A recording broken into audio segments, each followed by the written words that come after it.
Gli occhi di tutti sono puntati al cielo che non fornisce per ora grandi garanzie, ma il 24 aprile sarà una domenica all'insegna della ripresa per la città di Padova.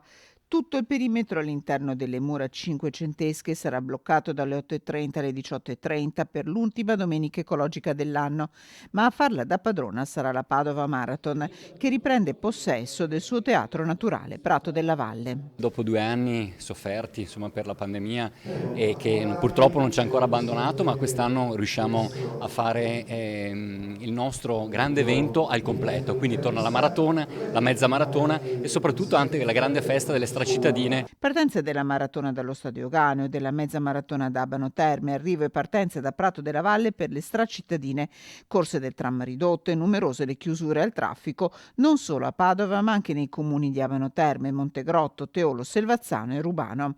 A controllare e a vigilare sulla sicurezza dei circa 3.000 atleti attesi un importante dispiegamento di forze dell'ordine, agenti della polizia, carabinieri, 50 vigili e poi i volontari della protezione civile.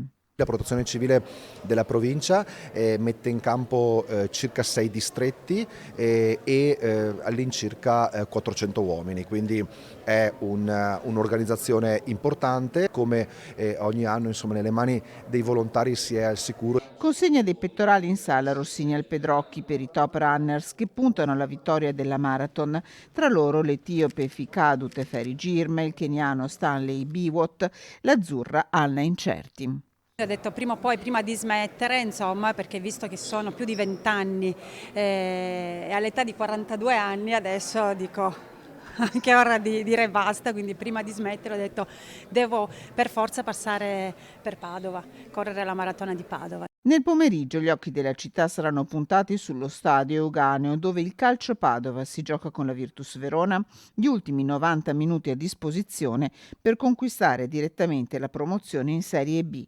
Fischio d'inizio alle 14.30.